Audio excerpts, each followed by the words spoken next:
आज सबका रथ जगा है, सभी नेताओं को नींद आनी ही नहीं है। कोई नेता एग्जिट पोल देखकर यह कह नहीं सकता कि उसकी जीत है। 8 एग्जिट पोल हुए, सारे एग्जिट पोल बटे हुए हैं। कोई कांग्रेस की सरकार बनवा रहा है, कोई बीजेपी की। फाइनल पोल आने वाला है। हर नेता अपना अपना जोड़ घटाव करने में लगे हैं।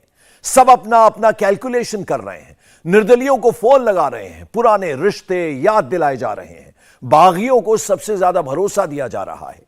कहां कहां बाड़ेबंदी हो रही है। आज की इलेक्शन रिपोर्ट फाइनल वाली है, कल तो नतीजे आने ही वाले हैं। क्या राजस्थान में बीजेपी सच में वसुंधरा भरोसे है? क्या मध्य प्रदेश में बीजेपी को शिवराज का ही भरोसा है? क्या छत्तीसगढ़ में बीजेपी का चांस खत्म हो गया है? क्या तेलंगाना में बीजेपी का कोई चांस था ही नहीं? 3 दिसंबर को 5 राज्यों की काउंटिंग होनी थी, लेकिन अब 3 दिसंबर को 4 राज्यों के नतीजे आएंगे।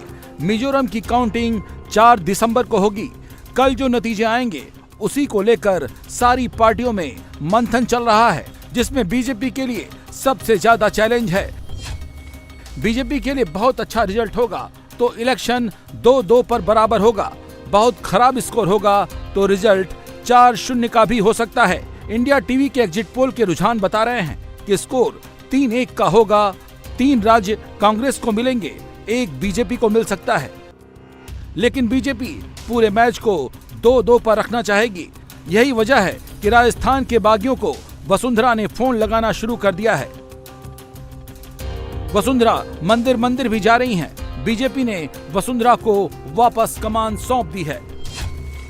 वसुंधरा 3 महीने बाद लीड रोल में आई हैं। गवर्नर से मुलाकात करने गईं, लेकिन वसुंधरा ही क्यों गईं? जाने के लिए बीजेपी के और भी नेता गवर्नर से मिल सकते थे, लेकिन बीजेपी ने इस बार वसुंधरा को ही भेजा। ये सब ऐसे ही नहीं है। पिछले 24 घंटे की टाइमलाइन पर नजर डालेंगे तो वसुंधरा के एक्टिव होने की वजह भी मिल जाएगी। गवर्नर से मिलने से पहले उनकी पार्टी और संघ के नेताओं से मुलाकात हुई और उसके बाद ही वसुंधरा सुपर एक्टिव हो गई। राजस्थान चुनाव के नतीजों से ठीक पहले वसुंधरा राजे ने संघ के नेताओं के साथ मुलाकात की, राज्यपाल से मुलाकात की। उनकी ये मुलाकातें और आज अलग अलग मंदिरों में दर्शन वसुंधरा राजे को एक केंद्रीय भूमिका में दिखा रहे हैं। राजस्थान की राजनीति के जानकार अनुमान लगा रहे हैं कि अगर भारतीय जनता पार्टी का आंकड़ा 100 के आसपास रहता है तो वसुंधरा राजे की भूमिका अहम हो सकती है।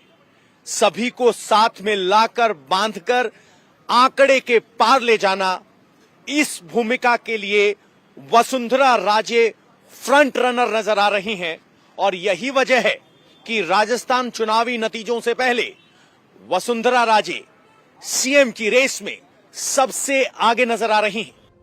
अब सवाल है कि वसुंधरा को राजस्थान की मुख्यमंत्री की कुर्सी तक ले जाने वाला ये नंबर आएगा कहां से? वसुंधरा एकदम खामोश हैं। वो फोन पर बातें कर रही हैं और मंदिर मंदिर जा रही हैं। और बीजेपी के जो नेता सामने आ रहे हैं, जिसमें राजेंद्र राठौड़, सीपी जोशी, किरोड़ी लाल मीणा, राज्यवर्धन सिंह राठौड़, दिया कुमारी, इन सब का आकलन है कि बीजेपी को 120 सीटों से ज्यादा सीटें मिल सकती हैं। सर, कितने कॉन्फिडेंट हैं आप कल के नतीजों को लेकर?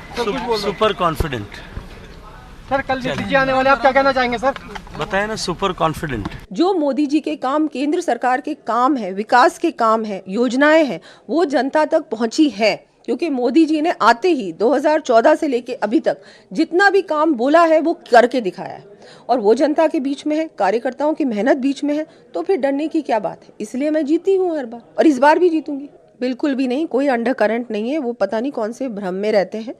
अब उनका क्या कर सकते हैं, उनको सोचना है, वो अपने लिए सोचेंगे। लेकिन सच्चाई तो ये है कि अंडर करंट क्या, full current Bharatiya Janata party के ही पक्ष में था और कल रिजल्ट आने वाला है, वो सब कुछ सच्चाई उसी में आ जाएगी। ये नेता अपना अपना दावा कर रहे हैं, लेकिन बीजेपी का इंटरनल सर्वे कह रहा है चुनाव फंस रहा है।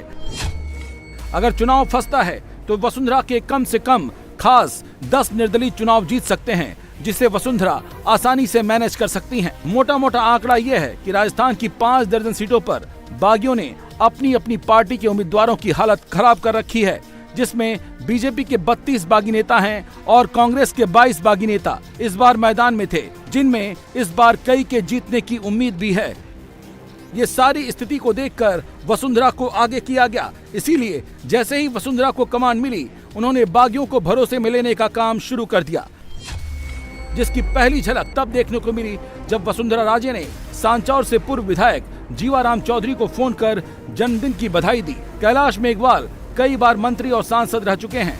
केंद्रीय मंत्री अर्जुन राम मेघवाल से विवाद के बाद पार्टी से निष्कासित कर दिया गया था, लेकिन कैलाश मेघवाल निर्दलीय मैदान में हैं। वहीं भवानी सिंह राजावत कोटा की लाडपुरा सीट से चुनाव लड़ते रहे हैं। इस बार उनका टिकट कटा तो लाडनू से निर्दलीय ताल ठोक डाली। वहीं यूनुस खान वसुंधरा के सबसे करीबी माने जाते हैं। डिडवाना से इस बार टिकट नहीं मिला तो बागियों की लिस्ट में शामिल हो गए। अनीता सिंह नगर भी वसुंधरा की करीबी हैं। पार्टी का टिकट नहीं मिलने पर वो भी निर्दलीय मैदान में हैं। वहीं चित्तौड़गढ़ सीट से मौजूदा विधायक चंद्रपाल सिंह भी टिकट न मिलने पर निर्दलीय ही किस्मत आजमा रहे हैं। नरपत सिंह जी राजवी की आज आप कागज में नोट कर लेना। कल शाम को मैं इस टाइम आपसे वापस बात करूंगा। राजवी जी की जमानत जब्त होगी। किसी भी कंडीशन में नरपत सिंह जी राजवी की जमानत नहीं बच सकती है।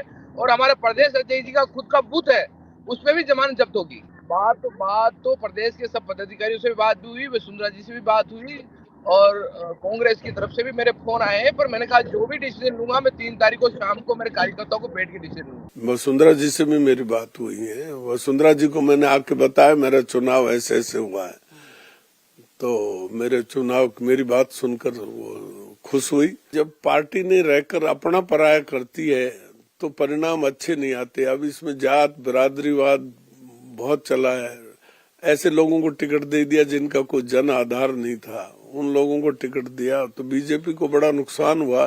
फिर लीडरशिप का चेहरा देना चाहिए। प्रधानमंत्री के चेहरे से चुनाव नहीं लड़ा जा सकता। प्रधानमंत्री देश के बड़े नेता हैं, उनके सामने बहुत सारी समस्याएं, हम प्रदेश की समस्या भी उनको लाद देंगे तो ये अच्छा नहीं है, ये अच्छी प्रैक्टिस नहीं है। डेमोक्रेसी में लीडरशिप होनी चाहिए।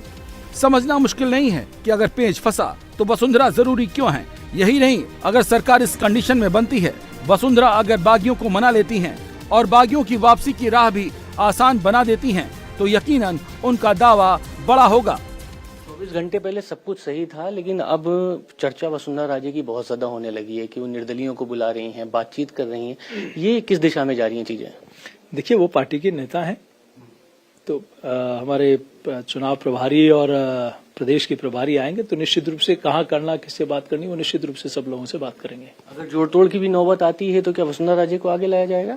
फिर मैं कह रहा हूँ किसी की आवश्यकता नहीं पड़ेगी, स्पष्ट बहुमत की सरकार बनेगी और बाकी जो लोग समर्थन देते हैं पार्टी को, स्वागत है उनका। तो फिर ऐसे वक्त पर पार्टी क्या इस तरीके का रुख रख सकती है कि लोगों को बुलाया जा रहा है, विधायकों को, और खासतौर पर निर्दलीय विधायक जो हैं वो कह रहे हैं कि हमारी निष्ठा तो। हमारे प्रभारी जी आएंगे, उसके बाद तय करेंगे कब बुलाना है, कहाँ बुलाना है। पार्टी के जो प्रदेश के प्रभारी है वो तय करेंगे। वसुंधरा के एक्टिव होने से राजस्थान स्टेट बीजेपी लीडरशिप की बेचैनी बढ़ गई है। उधर वसुंधरा अब मंदिर मंदिर घूम रही हैं, भगवान का आशीर्वाद मांग रही हैं। आज भी वसुंधरा जयपुर के मोती डोंगरी गणेश मंदिर गई, वहां पूजा पाठ किया।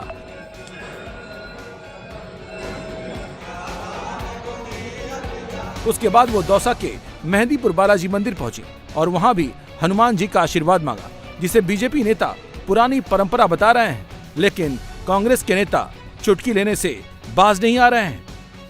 वसुंधरा राजे आज मंदिर पहुंची थी, उन्होंने भी अपनी मुलाकातें शुरू कर दी हैं। राज्यपाल से मुलाकात हुई है, संघ के नेताओं से। क्या लगता है बीजेपी की तरफ से वसुंधरा राजे ने कमान संभाल ली है? बीजेपी की तरफ से संभाली या नहीं संभाली, वसुंधरा जी ने ये बता दिया कि मैं भी हूँ। ज्यादा गलत में मत रहना, ज्यादा होशियारी करोगे तो तुम्हारा दाव उल्टा पटक दूंगी। बीजेपी का नाम मेरा वसुंधरा है, ये कह दिया वसुंधरा जी ने, शो कर दिया कल गवर्नर के यहाँ जाके। और वो मंदिरों में जाके शक्ति ढूंढ रही है। बीजेपी उनसे शक्ति छीन रही है, वसुंधरा जी शक्ति ले रही है और ज्यादा शक्ति ले ली और बीजेपी और ज्यादा माथा फोड़ी की तो भस्म कर देगी। तो देवी शक्ति किसकी तरफ जा रही दिखती है, किसका आशीर्वाद में? राज कांग्रेस की तरफ आ रहा है, बहुमत हमारे साथ है। अब ये मुकाबला देखने की जरूरत है कि हम यदि एक सीट भी ऊपर लाते हैं तो सरकार हम बनाएंगे। डर तो कांग्रेस को भी है, अगर मामला फंस गया तो क्या करेंगे। लेकिन कांग्रेस नेताओं को भरोसा है, उधर अगर वसुंधरा है तो इधर जादूगर है। 100 सीट से कम आई तो भी सरकार उन्हीं की बनेगी। मान लीजिए यदि सीटें 90 से 100 के बीच में आती है तो सब काम ही होंगे, उसमें बुरा मानने की बात ही नहीं है। अभी हमारे कई सर्वे में हम 100 क्रॉस कर रहे हैं। यदि हम 100 क्रॉस कर जाएंगे तो हमें जरूरत ही नहीं है, लोग अपने आप आके हमें समर्थन दे देंगे। तो ये काम तो मुख्यमंत्री अशोक गहलोत खिलाड़ी हैं, उनमें कोई दिक्कत ही नहीं है। उनको पता होगा। कल आप बताइए जो सर्वे आए हैं, बीजेपी कुछ सर्वे में आगे तो कुछ सर्वे में हम भी आगे हैं। राजस्थान में नतीजों से एक दिन पहले ही सियासी हलचल बहुत तेज है। दोनों पार्टियां बहुमत का कैलकुलेशन लगाने में और विधायकों को बचाने में लगी हैं, लेकिन मध्य प्रदेश में बीजेपी की टेंशन कुछ कम है और कांग्रेस की ज्यादा। एग्जिट पोल के ज्यादातर अनुमान ये दिखा रहे हैं कि एमपी में बीजेपी की पूर्ण बहुमत वाली सरकार बनेगी, लेकिन कुछ में कांटे की टक्कर है।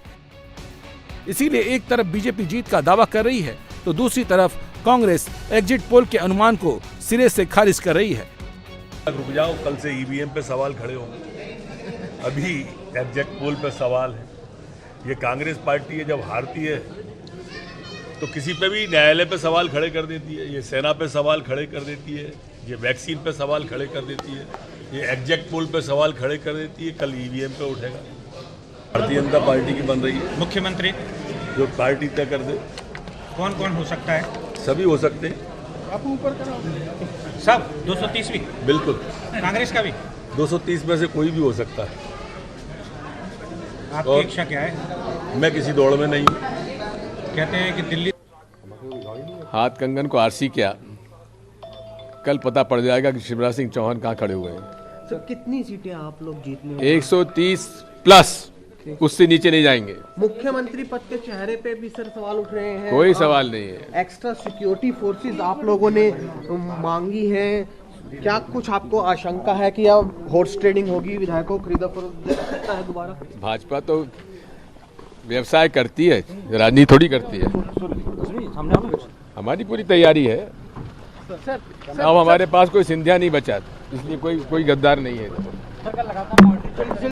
एग्जिट पोल के नतीजों से जहां हॉर्स ट्रेडिंग का जिन्न बाहर निकलने वाला है, उससे पहले एग्जिट पोल के नतीजों से हताश कांग्रेस कार्यकर्ताओं में उत्साह भरने के लिए प्रदेश कांग्रेस कमेटी के बाहर अब होर्डिंग्स लगाए गए हैं, जिसमें कांग्रेचुलेट करते हुए दिखाई दिया जा रहा है तमाम कांग्रेस के कार्यकर्ताओं के साथ प्रदेश की जनता को कि दरअसल एग्जिट पोल के नतीजे भले ही कुछ भी आए, लेकिन मध्य प्रदेश में जीत कांग्रेस की होने जा रही है और जनता का साथ देने कमलनाथ आ रहे हैं। निश्चित तौर पर जिस तरीके से एग्जिट पोल के नतीजे आए हैं, जनता और जो कांग्रेस के कार्यकर्ता है कहीं ना कहीं हतोत्साहित दिखाई दे रहे थे, जिसके चलते रणदीप सुरजेवाला के साथ साथ खुद कमलनाथ को उतरकर समझाना पड़ा कि ये बरगलाने की कोशिश है। दरअसल जो सरकार है, दिग्विजय सिंह दावा भले करें, लेकिन कांग्रेस की बिथुकगी बढ़ी हुई है। एग्जिट पोल ने जो आंकड़े दिखाए हैं, उसके बाद कांग्रेस नेता भी भगवान की शरण में पहुंच गए हैं। कमलनाथ के बेटे नकुलनाथ जीत का दावा कर रहे हैं, लेकिन श्योर नहीं हैं, इसीलिए भजन कर रहे हैं।